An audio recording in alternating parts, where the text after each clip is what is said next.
Hello everyone, welcome to education plus. और कैसी चल रही है आप लोग की तैयारी? क्वेश्चन प्रैक्टिस के इस अगले सीरीज़ में आज हम लोग कंटिन्यू करेंगे कंबशन एंड फ्लेम। जहाँ तक हम लोग बात किए थे, मिक्स क्वेश्चन हम लोग का काफ़ी हद तक हो चुका था, तो आज हम लोग का होने वाला है कंबशन एंड फ्लेम। तो कंबशन एंड फ्लेम आज पूरा का पूरा जहाँ से टॉपिक क्वेश्चन होगा सारा का सारा इसमें हो जाएगा। टोटल 50 क्वेश्चन का आज होने वाला है कंबशन एंड फ्लेम। अगर आज इसको लगा लिया आप तो ऐसा आप लोग को फील होगा कि हाँ, इस चैप्टर से अब कोई सा भी क्वेश्चन नहीं छूटना चाहिए। तो बिना देर किए हुए हम लोग क्वेश्चन प्रैक्टिस का इस सेशन को शुरू करते हैं। सबसे पहले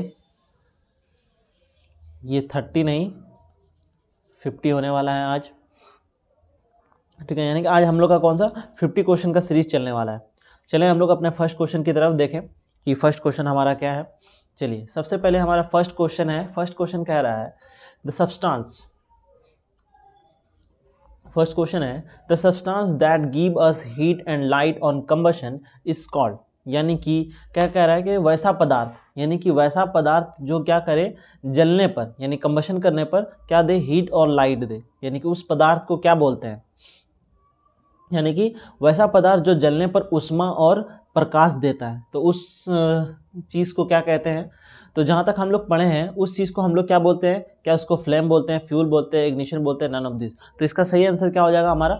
सही आंसर हो जाएगा हमारा फ्यूल। यानी कि फ्यूल क्या होता है, एक सब्सटेंस है जिसको हम लोग जलाते हैं, ठीक है। तो उसके बाद हमको क्या मिलता है, उससे हीट मिलता है और हमको लाइट मिलता है। चले, और तरीका क्या होगा हमारा क्वेश्चन प्रैक्टिस का, वही क्वेश्चन हम आप सबसे पहले 50 मार्क्स 50 लाइनिंग मान लेंगे हम लोग क्वेश्चन का। उसके बाद फिर हम लोग A B C भी अपने हिसाब से करते जाएंगे और फिर फाइनली आपको एंड ऑफ द सेशन आपको बताना है कि इस पूरे सेशन में आप लोग का कितना में कितना आया है, ठीक है। अगर आपका 45 या 50 आ रहा है तो समझिए कि आप लोग का तैयारी एकदम मस्त चल रहा है। तो उम्मीद कीजिए कि आप लोग का 45 से ऊपर ही रहे तो ज़्यादा बेहतर है। और आज जो अगर लगा लेंगे ज़्यादा सारा कंबशन एंड फ्लेम का, तो समझ लीजिए सारा कॉन्सेप्ट क्लियर हो जाएगा और कंबशन एंड फ्लेम को आगे पढ़ने का ज़रूरत नहीं है। चलिए फिर हम लोग अपना नेक्स्ट क्वेश्चन की तरफ हम लोग आगे बढ़ते हैं। सेकंड क्वेश्चन है हमारा। सेकंड क्वेश्चन क्या कह रहा है, the burning of a coal is closed room will produce. यानी कि कह रहा है कि the burning of a coal, ठीक है, बंद कमरे में अगर हम कोयले को जलाएंगे, यानी कि ऐसा रूम, यानी कि एक रूम है, यानी कि इन द रूम कहने का सेंस मतलब है यहाँ पर ऑक्सीजन O2 नहीं मिल रहा है इसको। जब O2 नहीं मिल रहा है, ऊपर में नीचे क्या रखा हुआ है, कोल रखा हुआ है, इसको हीट कर रहे हैं, O2 नहीं मिल रहा है, यानी कि सफिशिएंट अमाउंट में इसको O2 नहीं मिल रहा है, जिसकी वजह से कंबशन क्या होगा, इनकम्प्लीट। जब कभी भी कोल का इनकम्प्लीट कंबशन होता है, इनकम्प्लीट कंबशन होता है, जब कभी भी कोल का इनकम्प्लीट कंबशन होता है तो क्या बनता है, CO, मतलब कहे तो कार्बन मोनोऑक्साइड। ठीक है। बंद कमरे में जब कभी भी हम लोग कोल को जलाते हैं, कोयला को अगर हम लोग जलाते हैं तो हमको उससे क्या प्राप्त होता है, उससे हम लोग को प्राप्त होता है कार्बन मोनोऑक्साइड। चलिए, अब थर्ड क्वेश्चन है हमारा। थर्ड क्वेश्चन क्या बोल रहा है, लाइक फ्यूल, यानी कि ईंधन के तरह ही sun is also provide heat and light. यानी कि सूर्य क्या करता है, हम लोग को प्रकाश और ऊष्मा दोनों प्राप्त प्रदान करता है। The process taking place in a sun is called. यानी कि कह रहा है कि अब जैसे कि सन क्या है, ठीक है, सन को एज ए हम लोग फ्यूल, यानी कि हम लोग को सोलर एनर्जी मिलता है तो एज ए फ्यूल हो गया वो। तो लेकिन सन में ऐसा क्या हो रहा है था जिससे हम लोग को क्या मिलता है, हीट और लाइट मिलता है। सबसे पहली बात, सन में क्या होता है, न्यूक्लियर, क्या होता है, न्यूक्लियर फ्यूजन, फ्यूजन, ठीक है, सॉरी, न्यूक्लियर फ्यूजन। न्यूक्लियर क्या होता है, सन में होता है हमारा न्यूक्लियर फ्यूजन। अब न्यूक्लियर फ्यूजन क्या होता है, जब कभी छोटा छोटा न्यूक्लियस मिल के, ठीक है, सारा का सारा छोटा न्यूक्लियस मिल के एक हैवी न्यूक्लियस बना दे, तो उसको क्या बोलते हैं, न्यूक्लियर फ्यूजन। उसको क्या बोलते हैं, न्यूक्लियर फ्यूजन। अगर उसी तरह अगर कोई बड़ा हैवी न्यूक्लियस क्या हो जाए, टूट जाए छोटे छोटे न्यूक्लियस में, इसको हम लोग क्या बोलते हैं, न्यूक्लियर, इसको बोलते हैं हम लोग न्यूक्लियर फ्यूजन। ठीक है, अब डिफरेंस समझ में आ गया न्यूक्लियर फ्यूजन और न्यूक्लियर फ्यूजन में। तो ठीक है, यानी अब यहाँ पर हम लोग को उतना आगे तो नहीं जाना है, बस बताना है कि इसमें आखिर क्या हो रहा होगा। तो इसमें हमारा क्या होता है, न्यूक्लियर प्रोसेस, ठीक है, यानी इसमें क्या होता है, न्यूक्लियर प्रोसेस, यानी कि सन एक क्या है, फ्यूल है जो हमको हीट और लाइट प्रदान करता है, उसमें क्या हो रहा है, न्यूक्लियर फ्यूजन। चलिए अब नेक्स्ट क्वेश्चन है हमारा, which of the following energy source is not renewable. यानी कि रिन्यूएबल का मतलब क्या होता है, यानी कि रिन्यूएबल का मतलब होता है कि ऐसा रिसोर्सेज जो क्या बोले कुछ समय के बाद खुद ब खुद यानी कि उसका जितना ओरिजिनल क्वांटिटी है उतना क्वांटिटी में इसको खुद ब खुद वापस आ जाए। यानी कि फॉर एग्जांपल अगर हम लोग देखें विंड का अगर हम इस्तेमाल करते हैं विंड मिल में, तो कुछ समय के विंड तो खत्म होने से रहा, यानी कि विंड तो कभी खत्म नहीं होगा। यानी कि वही कह रहा है कि इसमें विच of the following energy resource, जो एनर्जी हम लोग को प्रदान करता है, यानी कि ऊर्जा हम लोग को देता है, इसमें कौन सा है, नॉन रिन्यूएबल, यानी कि वो खत्म नहीं होने वाला है। तो सबसे पहले विंड, ठीक है, ये तो कभी खत्म नहीं होने वाला है। सोलर ये भी खत्म नहीं होने वाला है। जियोथर्मल ये भी खत्म नहीं होने वाला है। होने कौन वाला है, वो है पेट्रोलियम, यानी कि पेट्रोलियम ही एक ऐसा है इसमें जो कौन सा है, नॉन रिन्यूएबल है। ठीक है, यानी कि इसमें कौन सा है, नॉन रिन्यूएबल, यानी कि यहाँ नॉट जो लिखा हुआ, अगर इसको हम लोग कहें तो यहाँ पर लिखा हुआ है नॉन, ऐसा कुछ रखा हुआ है, अगर ऐसा समझे तो, यानी कि यहाँ पर क्या हो जाएगा, पेट्रोल। निम्नलिखित में से कौन सा ऊर्जा, ठीक है, जो क्या होगा, नॉन रिन्यूएबल होगा। चलिए अगर हम नेक्स्ट क्वेश्चन देखें, कौन सा क्वेश्चन था ये हमारा, ये थर्ड, ये था फोर्थ हमारा। चलिए ये फोर्थ क्वेश्चन था हमारा। अब फिफ्थ की ओर बढ़ते हैं। चलिए फिफ्थ क्वेश्चन क्या कह रहा है, कंबशन इज ए, ठीक है, कंबशन क्या है, दहन क्या चीज़ है, एक केमिकल प्रोसेस है, फिजिकल प्रोसेस है, या फिर ये फिजिकल और केमिकल दोनों है, या फिर इनमें से कोई नहीं। तो हम लोग को पता ही है कि कंबशन क्या है, एक केमिकल रिएक्शन है, फिजिकल रिएक्शन तो नहीं है ये क्या है, एक केमिकल रिएक्शन, क्या है, एक रासायनिक क्रिया। चलिए अब हम लोग 6 नंबर का क्वेश्चन पर आ चुके हैं। चलिए 6th क्वेश्चन है हमारा, which of the following is a hotter than luminous zone. कह रहा है कि इसमें ल्यूमिनस जोन से ज़्यादा हॉट कौन रहता है। अगर आपको फ्लेम का अगर पूरा का पूरा कॉन्सेप्ट अगर मालूम है, इसमें 2 क्वेश्चन इस तरह का, एक क्वेश्चन और है, हम फ्लेम का लिए हैं क्वेश्चन, ठीक है, इसमें 2 क्वेश्चन है इसी तरह का, जिसमें आपको फ्लेम का अगर कॉन्सेप्ट क्लियर है तो ये क्वेश्चन बन जाएगा। तो सबसे पहले फ्लेम का हम कुछ रिवीजन करवा देते हैं। फ्लेम का क्या चीज़ था, अगर हम बनाए, अगर कैंडल बनाए हम लोग, ये क्या है, हमारा कैंडल है, ठीक है। सबसे पहले हम मार्किंग करते हैं, ये है हमारा नॉन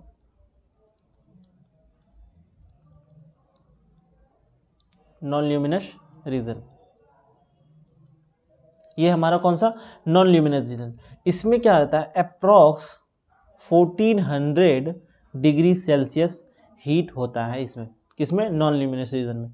चलिए फिर आते हैं ब्लू रीजन में। ब्लू रीजन, इसमें क्या रहता है, अप्रॉक्स 800 डिग्री सेल्सियस हीट इसमें रहता है। अब रहा कौन सा, नॉन ल्यूमिनस हो गया, अब आ गया ल्यूमिनस रीजन। ल्यूमिनस रीजन में कितना रहता है, 1200 डिग्री टेम्परेचर यहाँ पर रहता है। अब आप आते हैं कौन सा, डार्क रीजन। डार्क रीजन में हीट कितना रहता है, अप्रॉक्स 1 के क्या रहता है यहाँ पर, 1 के डिग्री सेल्सियस यहाँ पर हीट मौजूद रहता है। अब लास्ट में आता है नॉन ल्यूमिनस रीजन पे,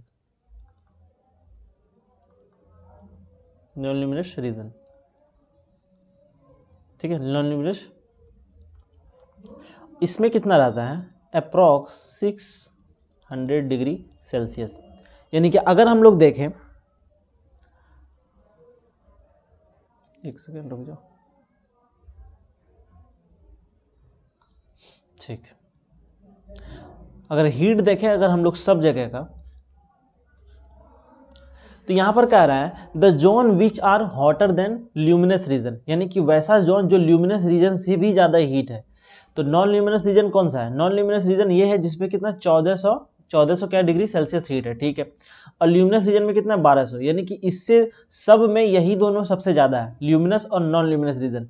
और लेकिन नॉन ल्यूमिनस रीजन क्या है, सबसे ज़्यादा हीट प्रदान करता है। तो अगर आंसर हम लोग कहें तो कह रहा है which zone is hotter than luminous region, तो क्या कहेंगे हम लोग, नॉन ल्यूमिनस रीजन। तो इसका सही आंसर क्या हो जाएगा, नॉन ल्यूमिनस रीजन, ठीक है, यानी कि B number, non luminous region.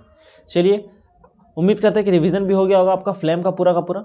चलिए, अब नेक्स्ट क्वेश्चन है हमारा 7th नंबर क्वेश्चन। क्या बोल रहा है 7th नंबर क्वेश्चन है, which of the following is a non combustible substances. Combustible मतलब नहीं जलने वाला, ठीक है। निम्नलिखित में से कौन सा एक ऐसा जो क्या हो, नहीं जलता हो। तो अगर हम लोग आंसर देखें तो आयरन, इसको क्या बोलते हैं, ये है लरवा, ठीक है। इसके वुड, ये भी तो जलता है, आयरन ही जलता है। लेकिन अगर फाइनली देखें, ये इसको जलने में भी टाइम लगता है, काफ़ी हीट मिलने के बाद ये जलता है, ठीक है। यानी कि उस तरह के फ्लेम, पूरा फ्लेम के साथ नहीं ग्लो करता है। लेकिन डायमंड तो जलेगा ही नहीं। तो इसका सही आंसर कौन सा हो जाएगा, डायमंड, हीरा। चलिए 8 number question, which is not use as fire extinguisher. कह रहा है इनमें से कौन सा ऐसा पदार्थ है, यानी कि कौन सा ऐसा एलिमेंट है जो फायर एक्सटिंग्विशर में इस्तेमाल नहीं किया जाता है। यानी कि आग बुझाने वाले जो सामग्री रहता है उन सब में हम इस चीज़ का इस्तेमाल नहीं करते हैं। पानी, carbon dioxide, oxygen, all of this किसका इस्तेमाल नहीं करते हैं। पानी का इस्तेमाल करते हैं, कार्बन डाइऑक्साइड इस्तेमाल करते हैं, लेकिन ऑक्सीजन का इस्तेमाल नहीं करते हैं। ऑक्सीजन का इस्तेमाल नहीं करते हैं। क्यों नहीं करते हैं, क्योंकि ऑक्सीजन क्या करता है, एज ए सपोर्टर काम करता है। अगर कहीं आग लगा हो तो वो क्या करेगा और मदद करेगा कि और जलो, जला के भस्म कर दो। तो ऑक्सीजन क्या करता है, सपोर्ट करता है कि और जलो। लेकिन इसीलिए हम लोग क्या करते हैं, ऑक्सीजन नहीं देते। यानी कि इसीलिए कहा जाता है कि पानी को यूज़ मत किया करो जब कभी भी आग लगा हुआ हो, ठीक है। यानी कि कभी भी आग लगा हो तो उस जगह पे इस्तेमाल मत करो। अगर आग किस जगह पे लगा हो, अगर ये मान लें अगर पेट्रोल पे, डीजल पे, इस जगह पे आग लगा हो तो उस जगह तो खास करके भी इस्तेमाल मत करो, ठीक है। चलिए हम लोग 9th नंबर क्वेश्चन में आ गए हम लोग। 9th नंबर में क्वेश्चन कह रहा है, the substance having very low ignition temperature is called. अब यहाँ पर बात आए, इग्निशन टेम्परेचर किसको बोलते हैं, लो इग्निशन टेम्परेचर, यानी कि वैसा पदार्थ, ठीक है, जिसको कम उष्मा मिलने पर भी जल जाए, उसको क्या बोलते हैं, low ignition temperature. The substance which have very low ignition temperature are, उसको क्या बोलते हैं, फ्लेमेबल, नॉन कंबस्टेबल, इनफ्लेमेबल या फिर नॉन कंबस्टेबल। तो यानी कि लो इग्निशन टेम्परेचर यानी कि तो वो तो फ्लेमेबल है, हाईली फ्लेमेबल है, तो उसको क्या बोलेंगे, फ्लेमेबल, जलनशील, उसको क्या बोलेंगे, जलनशील। अब आगे 10th नंबर पे question, the substance which have high ignition temperature. पहले था लो इग्निशन टेम्परेचर, अब है high ignition temperature. High ignition temperature बोले तो यानी कि उसको कितना भी टेम्परेचर बढ़ाते जा रहे, लेकिन उसमें आग पकड़ ही नहीं रहा है, तो उसको हम लोग क्या बोलेंगे, catch fire easily, not fire easily, never explode. तो इसका सही आंसर क्या हो जाएगा, not catch fire easily, B number, ठीक है। और एक्सप्लोड में क्या, तो उसमें तो तुरंत रैपिड रिएक्शन होता है उसमें। चलिए 11th नंबर क्वेश्चन पे आते हैं। 11th नंबर में क्वेश्चन कह रहा है, an example of suspended particle matter, ठीक है। इसमें कौन सा ऐसा एग्जाम्पल है जो क्या करता है, वो सस्पेंडेड पार्टिकल, ठीक है, यानी कि वो क्या था, वो ऐसे सस्पेंड करता है। तो कौन सा है इसमें, अनबर्न कार्बन पार्टिकल, ये तो पढ़े ही थे। उसके बाद unburn oxygen, unburn nitrogen, none of this. तो इसका सही कौन सा हो जाएगा, अनबर्न कार्बन पार्टिकल। ये क्या होता है, सस्पेंडेड पार्टिकल मैटर, ठीक है। चलिए अब हम लोग 12th नंबर पे क्वेश्चन पे आ गए हैं। LPG is an example of, LPG किसका है, एलपीजी का फुल फॉर्म क्या होता है, लिक्विफाइड पेट्रोलियम गैस। तो ये कौन सा फ्यूल है, क्या ये लिक्विड फ्यूल है, गैसियस फ्यूल है, प्राइमरी फ्यूल है, सॉलिड फ्यूल है, कौन सा फ्यूल है, यानी कि ये क्या तरल है या फिर गैसियस है, ठीक है, या फिर प्राइमरी या फिर ठोस है, किस तरह का फ्यूल है। यहाँ एलपीजी क्या रहता है, एलपीजी होता है लिक्विफाइड पेट्रोलियम गैस। ये क्या है, गैस है, तो ये क्या है, गैसियस फ्यूल है। लिक्विड में कभी भी नहीं माना, ये क्या है, गैसियस फ्यूल है। इसको हम लोग कंप्रेस करके हाई प्रेशर डालने के बाद ये लिक्विड फॉर्म में आता है, लेकिन है क्या, ये एक गैस है, इसीलिए इसका नाम क्या है, लिक्विफाइड पेट्रोलियम गैस, ठीक है। चलिए नेक्स्ट क्वेश्चन कह रहा है, the hottest zone of the flame. अभी पीछे हम पूरा का पूरा रिवाइज करके आए हैं कि सबसे हॉटेस्ट कौन होता है, ल्यूमिनस वाला, वो चाहे नॉन ल्यूमिनस हो। दो एक का कितना है, 1200 डिग्री टेम्परेचर है, उसके बाद एक का क्या है, 1400। ये है ल्यूमिनस का, और इसका है नॉन ल्यूमिनस का। तो इसका सही आंसर कौन सा हो जाएगा, non luminous zone is the hottest region of a flame. ठीक है, अब ब्लू जोन क्या होता है, ब्लू जोन हॉटेस्ट नहीं होता है, लेकिन वो ब्लू क्यों होता है, क्योंकि यहाँ पर कंप्लीट कंबसन होता है, यानी कि उसको ऑक्सीजन प्रेजेंट मात्रा में मिल रहा होता है, इसलिए वो ब्लू कलर का होता है। Which of the following minerals is use as a nuclear fuel for breeder reaction, यानी कि ब्रीडर रिएक्शन यह कि एक न्यूक्लियर रिएक्शन है, ठीक है, जिसमें हम लोग किसका फ्यूल का इस्तेमाल करते हैं ब्रीडर रिएक्शन में। ठीक है, अगर हम लोग क्लास में ध्यान दिए थे कि ब्रीडर रिएक्शन में क्या इस्तेमाल करता है, मोनाजाइट।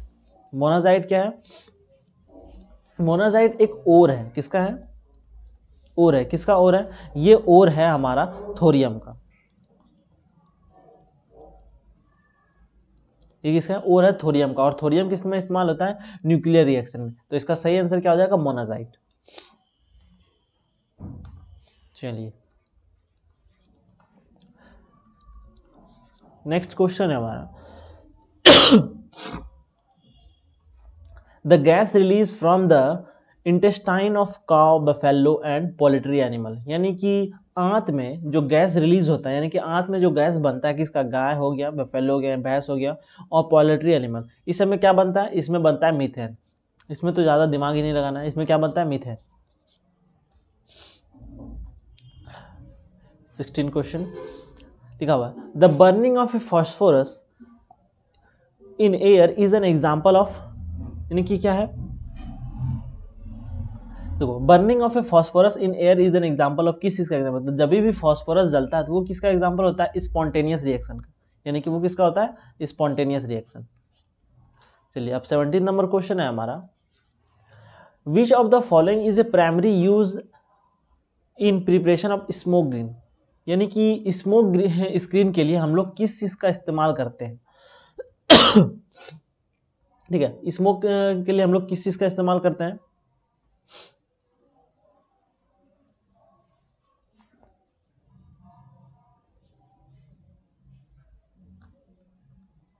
एक क्वेश्चन छूट गया हमारा, एक सेकेंड, 17, ये है हमारा 17 क्वेश्चन और ये है हमारा 18 क्वेश्चन। ठीक है, 17 क्वेश्चन छूट गया। 17 क्वेश्चन कह रहा है ऑन इग्नाइटिंग ए क्रैकर्स, यानी कि जब भी हम लोग पटाखे वगैरह को जलाते हैं, ठीक है, a sudden reaction which evolve of heat, light and sound, उसको क्या बोलते हैं, यानी कि जब भी हम लोग पटाखा वगैरह को, क्रैकर्स वगैरह को हम लोग जब जलाते हैं, उसमें क्या होता है, सडन रिएक्शन होता है। सडन रिएक्शन होता है तो उससे क्या मिलता है, हमको हीट मिलता है, लाइट मिलता है, साउंड मिलता है एंड गैसेस। तो इसको क्या बोलते हैं, उसको बोलते हैं हम लोग एक्सप्लोजन, विस्फोट, यानी कि उसको क्या था, वो क्या होता है, विस्फोट करने वाला पदार्थ आता है, उसको क्या बोलते हैं हम लोग, विस्फोटक, एक्सप्लोजन रिएक्शन। अब 18 नंबर क्वेश्चन है हमारा, 18 क्वेश्चन है हमारा, which of the following is primary use in a preparation of smoke screen. Smoke screen का हम लोग इस्तेमाल किस लिए करते हैं, यानी कि स्मोक स्क्रीन हम लोग जब भी बनाते हैं तो उसके लिए हम लोग क्या इस्तेमाल करते हैं, प्राइमरी ऑक्सीजन, नाइट्रोजन, कॉपर और फॉस्फोरस। और डी नंबर में थोड़ा सा एरर है, यहाँ पर फॉस्फोरस नहीं होगा, कैल्शियम, कैल्शियम, कैल्शियम फॉस्फाइड, और यही इसका क्या है, सही answer, calcium phosphide is the right answer. किसके लिए, यानी कि calcium phosphide is the right answer in which, यानी कि हम लोग इस्तेमाल करते हैं फॉर स्मोक ग्रीन, यानी कि स्मोक ग्रीन के लिए हम लोग, स्क्रीन के लिए, ग्रीन नहीं, स्मोक स्क्रीन के लिए हम लोग क्या इस्तेमाल करते हैं, कैल्शियम फॉस्फाइड। चलिए 19 नंबर क्वेश्चन है हमारा, 19 नंबर क्वेश्चन कह रहा है liquefied petroleum gas is use an Indian home is a mixture of, यानी कि हम लोग अपने घरों में एलपीजी का इस्तेमाल करते हैं, लिक्विफाइड पेट्रोलियम गैस का, तो उसके अंदर क्या भरा हुआ रहता है, उसके अंदर भरा हुआ क्या रहता है, तो उसके अंदर क्या वो मीथेन और इथेन भरा हुआ रहता है, प्रोपेन और ब्यूटेन भरा हुआ रहता है, मीथेन और ब्यूटेन भरा हुआ रहता है, इथेन और ब्यूटेन भरा हुआ रहता है। इसमें क्या भरा हुआ रहता है, इसमें तो ज़्यादा दिमाग नहीं लगाना है, क्योंकि हम लोग इसमें काफ़ी बार क्लास में रट चुके हैं कि propane and butane are used in a LPG, यानी कि एलपीजी सिलेंडर में क्या रहता है, प्रोपेन और ब्यूटेन भरा पड़ा रहता है। नेक्स्ट क्वेश्चन है हमारा, कोल बर्न्स विथ, यानी कि कोल जलता है, यानी कि कोल जलता है तो क्या देता है, तो हम लोग अगर ध्यान दिए होंगे, हम लोग नहीं, आप लोग अगर ध्यान दिए होंगे तो जब भी कोल जलता है तो उससे फ्लेम नहीं निकलता है, यानी कि कोल से कभी भी फ्लैम नहीं निकलता है, ये सिर्फ ग्लो करता है और क्या देता है, हीट। तो इसका सही आंसर क्या हो जाएगा, glow, only glow.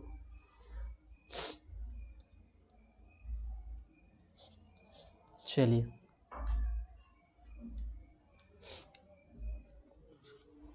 21st question कह रहा है burning of A charcoal is in closed room. ये तो सेम क्वेश्चन वही वाला है, चारकोल वाला। जब हम लोग कोल को कंप्लीट कंबशन नहीं कराते हैं तो क्या बनता है, तो क्या बनता है यहाँ पर, सी नंबर हो जाएगा हमारा carbon monoxide. The product of a combustion are, यानी कि जब भी हम लोग कंबशन करते हैं तो हमको क्या मिलता है, जब भी हम लोग कंबशन करते हैं यानी कि कंबशन करने के बाद तो हम लोग को उससे क्या मिलता है, carbon dioxide plus H2O, water मिलता है। तो इसका सही आंसर क्या हो जाएगा, और प्लस हीट। यानी कि जब भी हम लोग कार्बन को जलाते हैं, यानी कि कोई भी हम हाइड्रोकार्बन को, यानी कि कोई भी हम लोग जलाने वाले सब्सटेंस को जब जलाते हैं तो उससे हम लोग को क्या मिलता है, CO2 मिलता है और हीट मिलता है और क्या मिलता है, पानी। तो सही आंसर क्या हो जाएगा, कार्बन डाइऑक्साइड एंड पानी। यानी कि दहन का बाय प्रोडक्ट क्या होता है, कार्बन डाइऑक्साइड और पानी। चलिए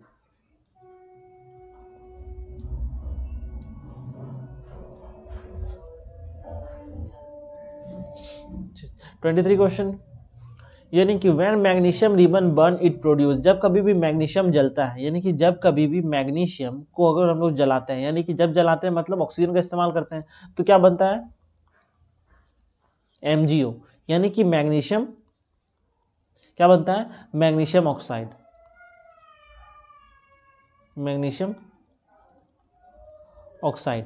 तो इसका सही आंसर क्या हो जाएगा, magnesium oxide, magnesium oxide is the right answer. Water is not suitable for fire, यहां पर किसके लिए, फायर एक्सटिंग्विशर के लिए।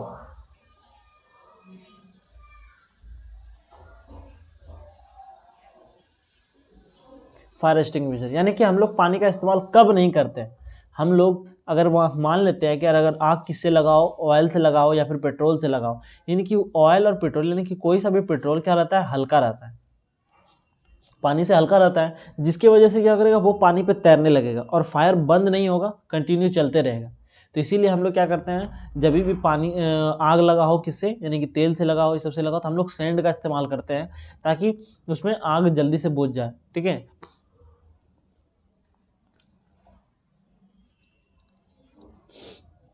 लिखा हुआ है the head of A safety match contents, यानी कि head of A safety match content क्या रहता है उसमें, उसमें क्या रहता है, अगर हम लोग देखें तो उसमें रहता है हम लोग का पोटेशियम क्लोरेट। ठीक है, यानी कि head of A safety match content क्या रहता है, वो रहता है उसमें पोटेशियम क्लोरेट। 26 समझ में आ गया आपको कि head of A safety match में क्या रहता है, यानी कि head of A safety match में वो जो हेड रहता है उसका ऊपर वाला, यानी कि उसका जो सर है वो किसका बना हुआ रहता है, वो रहता है पोटेशियम क्लोरेट का। 26 which of the following is are carbon fuel, यानी कि इनमें से कौन सा है जो कार्बन फ्यूल है। तो इसका सही आंसर क्या हो जाएगा, ऑल ऑफ दिस, क्योंकि पेट्रोलियम में भी कार्बन रहता है, कोल में भी कार्बन रहता है और वुड में भी कार्बन रहता है। तो सही आंसर क्या हो जाएगा, ये सभी। चलिए हम लोग आधा पड़ाव पार कर चुके हैं, यानी कि 25 क्वेश्चन हो चुका है और यहाँ से हम लोग का 24 क्वेश्चन बचा हुआ है। चलिए नेक्स्ट है element showing spontaneous combustion is, यानी कि वैसा सब्सटेंस जो क्या करे, स्पॉन्टेनियस रिएक्शन कर ले, यानी कि तुरंत रिएक्शन कर ले। तो इनमें से कौन सा ऐसा एलिमेंट है, क्या वो कैल्शियम है, क्या वो फॉस्फोरस है, लिथियम है या फिर कॉपर है। तो इसका सही आंसर क्या हो जाएगा, लिथियम। मेरे आंसर टिक करने से पहले आप लोग को टिक कर लेना है और फिर मैच करना है। तो उसका सही आंसर क्या हो जाएगा, लिथियम। उसका सही आंसर लिथियम हो जाएगा। अनबर्न कार्बन पार्टिकल कॉजेज, जब कभी भी कार्बन अनबर्न कार्बन रह गया हो, कार्बन पार्टिकल बच गया हो, ठीक है, अगर उसको हम लोग इनहेल कर लेंगे, उससे हम लोग को क्या प्रॉब्लम हो सकता है, उससे हम लोग को हो सकता है रिस्पिरेटरी प्रॉब्लम, यानी कि उससे हम लोग को क्या हो सकता है, रिस्पिरेटरी प्रॉब्लम।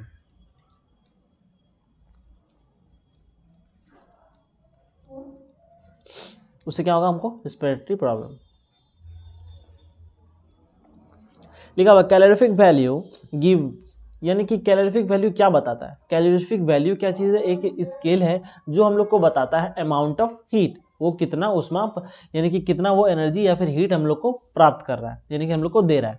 तो सही आंसर हो जाएगा गर्मी की मात्रा। देखो रैपिड कंबशन क्या होता है? When gas burn it produce heat and light, यानी कि जब भी गैस जलता है तो वो क्या करता है? तुरंत आग और क्या करता है? लाइट यानी कि प्रकाश देता है। यानी कि when material sudden burst into the flame, और जब मटेरियल कभी तुरंत आग पकड़ ले यानी कि उसमें फ्लेम यानी कि आग का लपट आ जाए उसमें। When these are involving of heat यानी कि नन ऑफ दी। तो इसका सही आंसर क्या हो जाएगा? When gases burn it produce heat and light. Explosion is a evolution of, जब भी एक्सप्लोशन होता है तो उससे क्या निकलता है? अभी पीछे हम लोग पढ़ के आए हैं कि उसमें हीट भी होता है, साउंड भी होता है, लाइट भी होता है। तो इसका सही आंसर क्या हो जाएगा? All of these.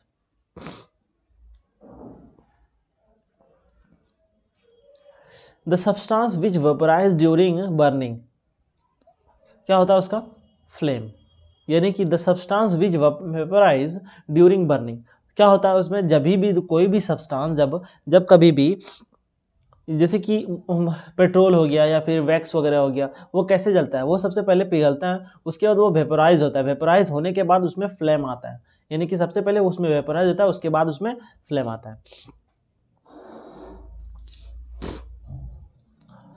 लिखा हुआ फायर एक्सटिंग्विशर क्या करता है? Cut off the supply of air, bring down the temperature of fuel down. यानी कि इसका सही आंसर क्या हो जाएगा?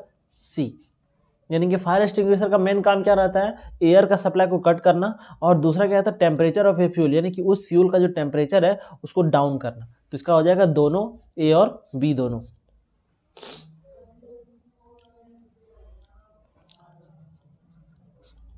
विच of the following is not a combustible substances? Camphor, glass, alcohol, straw. तो इसका सही आंसर क्या हो जाएगा? ग्लास। ग्लास क्या है? इसमें एक नॉन कंबस्टेबल सब्सटेंस है। जरा जल्दी जल्दी कर रहे हैं क्योंकि टाइम कम है और या तो क्लास ज़्यादा लंबा हो जाएगा। अब बस आप लोग क्वेश्चन पढ़िए, पॉज कीजिए और क्या कीजिए? उसका सही आंसर कीजिए। हम क्वेश्चन पढ़ रहे हैं, उसका फिर आंसर हम बता रहे हैं, ठीक है? जहाँ पर समझाने का होगा हम बता देंगे। देखो लिखा हुआ choose the incorrect statement from the following, यानी कि फॉरेस्ट फायर के लिए, यानी कि फॉरेस्ट फायर का मेन रीजन क्या रहता है? यानी कि मेन रीजन इसमें हमको बताना है। तो केयरलेस ऑफ ह्यूमन बींग्स, ये तो सही बात है, इसके वजह से फॉरेस्ट फायर हो सकता है। हीट ऑफ सनलाइट, जिस अगर मान ले टेम्परेचर अगर ज़्यादा बढ़ गया तो उसकी वजह से फॉरेस्ट फायर हो सकता है। कटिंग ऑफ ट्रीज, ये कोई वैलिड रीजन नहीं है किसके लिए? फॉरेस्ट फायर कर लिए। और लाइटनिंग स्ट्राइक, इसकी वजह तो ये तो नेचुरल फेनोमेना है, अगर कहीं पर बिजली गिर गया तो फॉरेस्ट फायर हो सकता है, तो वो तो सही है। लिखा हुआ in a village people use wood as a fuel because, गांव में क्या करते हैं लोग? लकड़ी को एज ए फ्यूल इस्तेमाल करते हैं। क्यों? It is consider as a ideal fuel, it is easily available at low cost, environmental friendly and catches fire easily. तो इसका सही आंसर क्या हो जाएगा? ऑफ इट, यानी कि ये क्या होता है? पर्याप्त मात्रा में सब जगह मिल जाता है और इसका कॉस्ट क्या होता है? बहुत कम। जलाने वाली लकड़ी को, टिम्बर वगैरह का नहीं बोल रहे।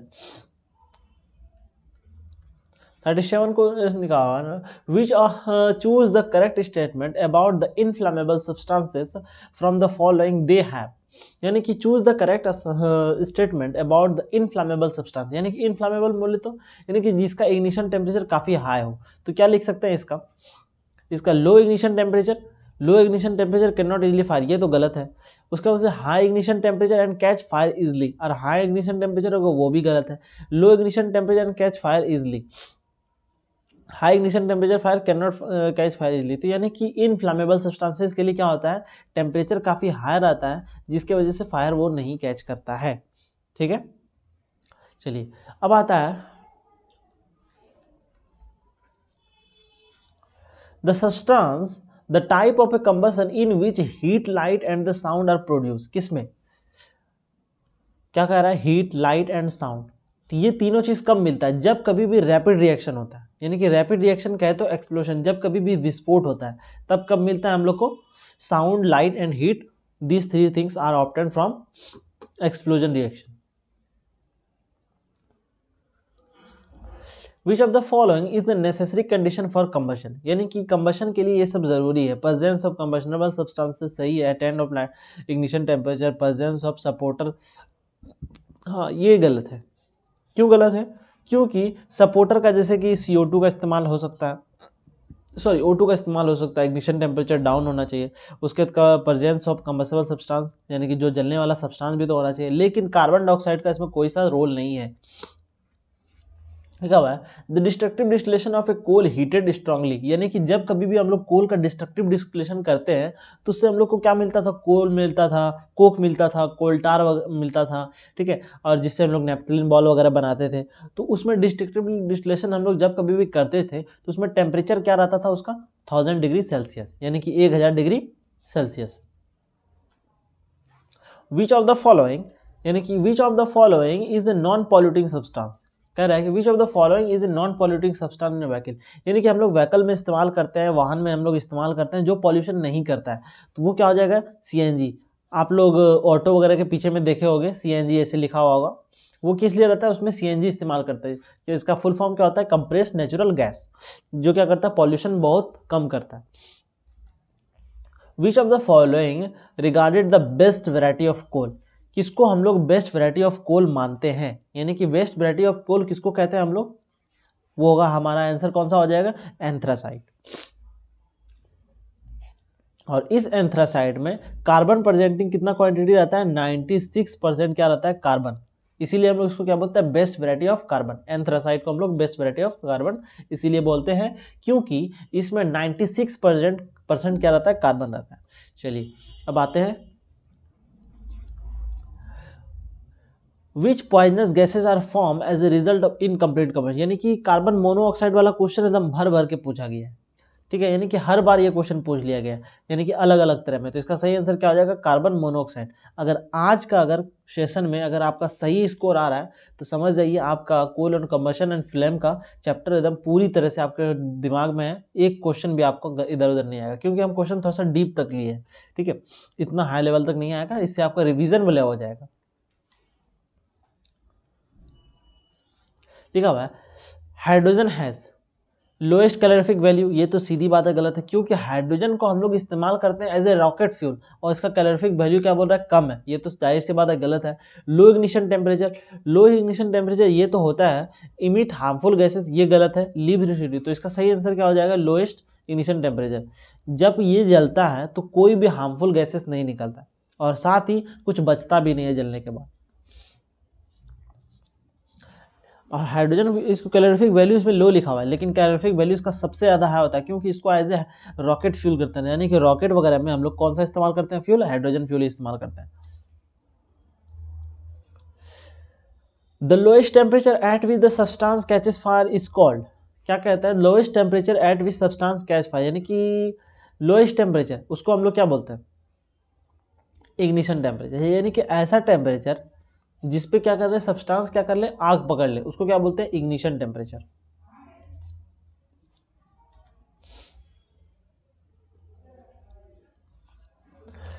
Why the coal, petroleum and natural gas are called fossil fuel? Coal, petroleum and natural gas को हम लोग क्या बोलते हैं? फॉसिल फ्यूल क्यों बोलते हैं? यानी कि जीवाश्म ईंधन हम लोग इसे क्यों कहते हैं? क्योंकि ये हम लोग को मिलता है, they are formed by fossil, जिससे सड़ा गला यानी कि डेड और डिकेइंग ऑर्गेनिक मैटर काफ़ी दिन के बाद हाई टेम्परेचर और प्रेशर सहने के बाद उसको क्या कहता है? ये उपाधि मिलता है किस चीज़ का? एज ए फॉसिल फ्यूल का। समझ गए? 47 नंबर अब क्वेश्चन पे आ चुके हैं हम लोग।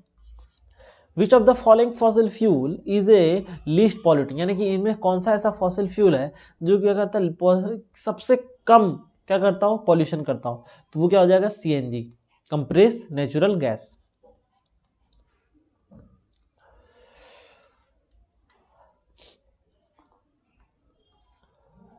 लास्ट 2 क्वेश्चन बचा हुआ है हमारा। Which of the following fuel leave as a residue on burning, यानी कि कह रहा है कि जब कभी भी ये फ्यूल जलता है, ये ईंधन जलता है तो क्या करता है? वो एज ए बाय प्रोडक्ट कुछ छोड़ देता है। पेट्रोल जलता है, कुछ नहीं बचता है। LPG भी जब जलेगा तो वो कुछ नहीं छोड़ेगा, और फिर जब CNG जलेगा तो एज ए रेसिड्यू कुछ नहीं छोड़ेगा। लेकिन जब कभी भी कोल जलेगा तो वाइट पाउडर आपको बाद में ऑब्टेन मिलेगा। तो इसका सही आंसर क्या हो जाएगा? कोल।